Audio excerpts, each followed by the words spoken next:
At 6:11 a.m., a bullhorn cracked the quiet, and a red dot jittered across my chest, while a black van idled at my curb doors. Open men in tactical vests spilling out like a scene that forgot to check the address. The voice said, "Step away from the gate hands." "Where we can see them, and I thought this has to be a joke because we are talking about a fence, not drugs, not hostages, a 6-foot cedar fence to keep my dog from sprinting into traffic."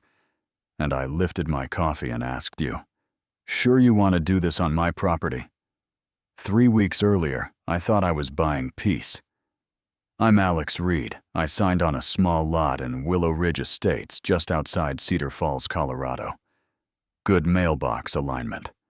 The sound of sprinklers before sunrise. The kind of neighborhood where people wave from behind their windshield and mean it. I wanted a quiet yard and space for my rescue dog. Buddy to chase shadows. I got that. And a binder of CCNRs thick enough to be a doorstop, and a president named Karen Whitfield, who carried a laminated clipboard like a badge first morning. So 5 a.m. Knock.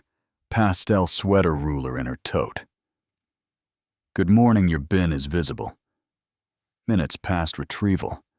That's a $500 assessment. I swallowed my pride, and the fee. Because peace was the plan. Second week, she measured my grass, while I held a hose and tried not to laugh.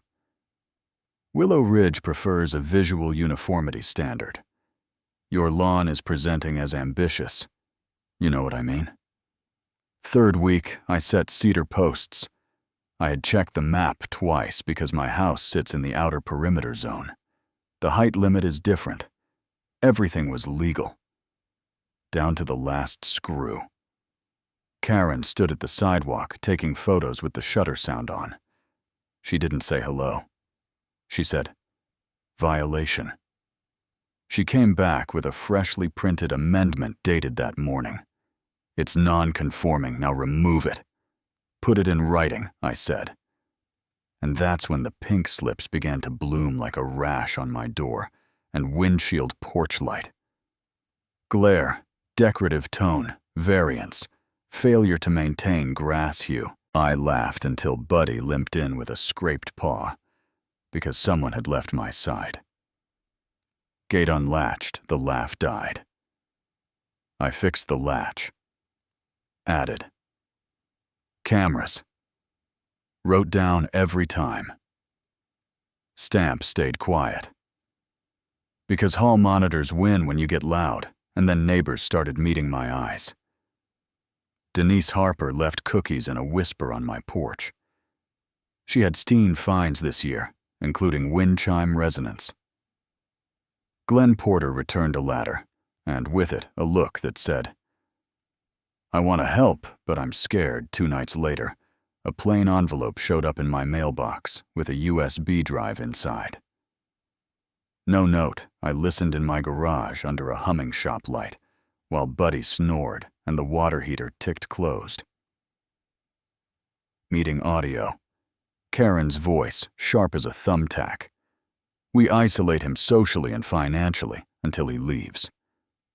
We reclassify if we have to. We change the rules if we have to."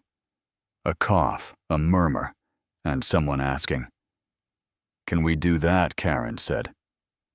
We just did. That was the moment fear in my chest straightened into a clean line. I taped a calendar to the wall, pinned every fine on it, printed the bylaws, and meeting minutes, and the state nonprofit statute. Filed public records requests for vendor contracts and votes, and budgets. Power isn't always the loudest voice. Most days, it's the person who shows up with receipts. The trail led to Vicks and Birch property management invoices that grew like mold. Same-day approvals with no quorum, and a 20-year side agreement on utilities that gave the HOA control of water valve access on shared easements signed by 3 people. When 5 were required, it looked tidy until you read it. I started watching county notices. You learn strange things in quiet rooms, like how a sliver of forgotten easement can go up for auction on a Wednesday afternoon, while nobody's looking. I acquired it legally and quietly, the sliver directly under the primary water junction that serves our street. I didn't touch a bolt or a pebble. I recorded the deed-mailed certified notice to the HOA mailbox and waited when didn't. She arrived in a neon vest that read, Compliance Division. Like she ironed it on herself, too. Rent-a-cops at her shoulder. Open the gate.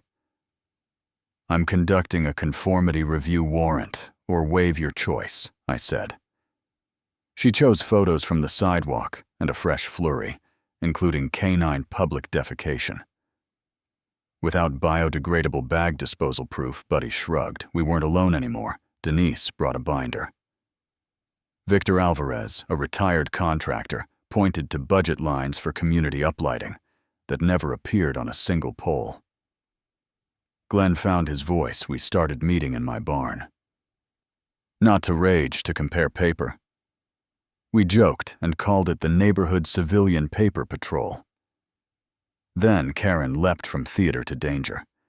She filed an emergency nuisance abatement with the county, using doctored photos and sworn affidavits from names I didn't recognize. The language flagged me as a potential threat, perimeter control, escalating non-compliance, and somehow someone greenlit a dawn response, which sounds impressive until you realize it was private security under an HOA contract, acting like law enforcement. And that is how those men and that red dot ended up on my chest. Step away from the gate. This is your final warning. The bullhorn barked. Yeah, that happened. I set my coffee on the post, raised one empty hand, and with the other pulled a wallet from my back pocket badge. County sheriff sworn last year. I don't wear it around the neighborhood because you can't be off duty with your neighbors if you're never off. But there's a line, and once you see someone marching past it, you have to step forward. Jurisdiction is mine. I said, you are private security operating under false color of law. I filed a temporary restraining order at 5:30 a.m. I hold recorded notice of a conflicting easement under your directive. Stand down. The team lead lifted a hand. Everything sagged like a tent. Losing its pole, Karen came trotting in a monogrammed robe, waving a folder like a parade baton. Detain him. He is obstructing community harmony. The van doors thumped. The street exhaled. A neighbor pretended to stretch while filming over his head. I printed one more cover sheet and spent the rest of the morning doing what wins fights, without throwing a punch filing the audio. Where isolation is a tactic, the quorum failures, the money that wandered the utilities a contract. Signed in a back room. The deed under the water valve. The forged affidavits.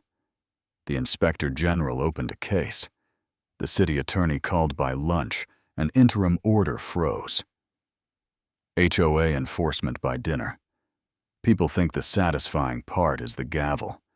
But for me, it was watching the clipboard lose its magic.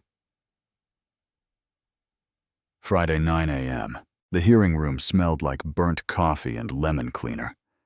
Karen rolled in late with a faux leather cart of binders and a lawyer, whose eyes said, I regret everything. She tried to chat up the judge like a luncheon host. He raised one hand. Evidence, please, Exhibit A.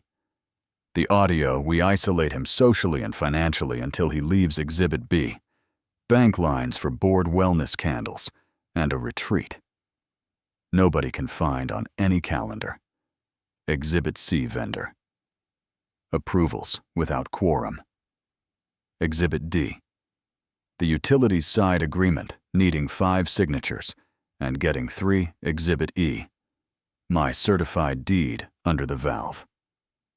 Exhibit F. Emergency affidavits in 2 identical handwritings. 1 signature. belonging to a person who moved out last year. Karen reached for feelings. This is about standards and respect. The judge folded his glasses and said, Whitfield. This isn't governance. It's harassment with letterhead. The ruling was almost boring in how clean it was. Immediate suspension of the board HOA accounts. Frozen pending audit referral to the district attorney for fraud and document falsification. Every citation against me and the named neighbors vacated an interim committee to be formed by unaffiliated residents with city guidance. Nobody clapped. Nobody cheered. The room just exhaled. Karen's clipboard slipped from her hand and cracked on the tile. Cut there if you want a movie ending. But life keeps going. The committee sent a survey. Residents asked for fewer restrictions, actual transparency, a budget. You can read without a translator. They grandfathered my fence ended. Photo ambushes, opened. Meetings. I stayed out of the spotlight. I didn't want to be the next clipboard.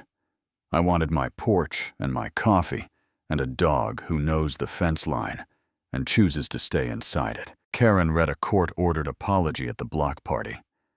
I am sorry I acted outside my authority. I misused community resources. I was wrong. No applause, just quiet. She walked away between two lawn chairs like she was leaving a church alone.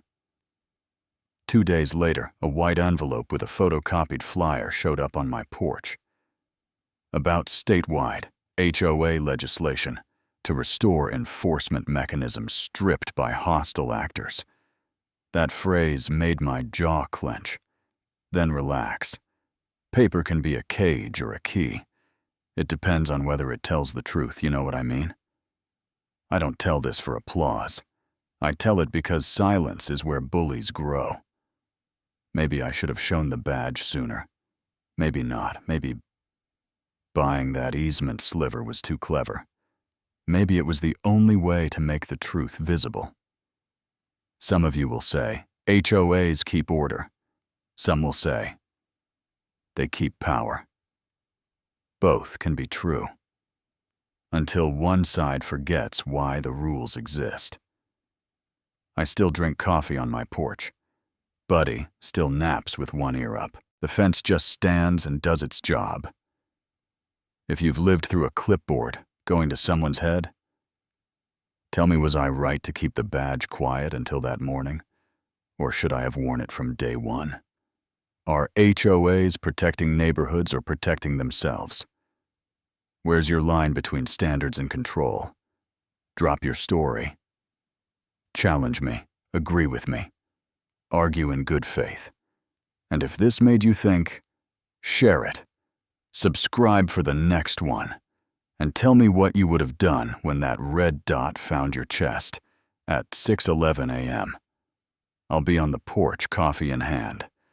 Dog at my feet fence, right where it belongs.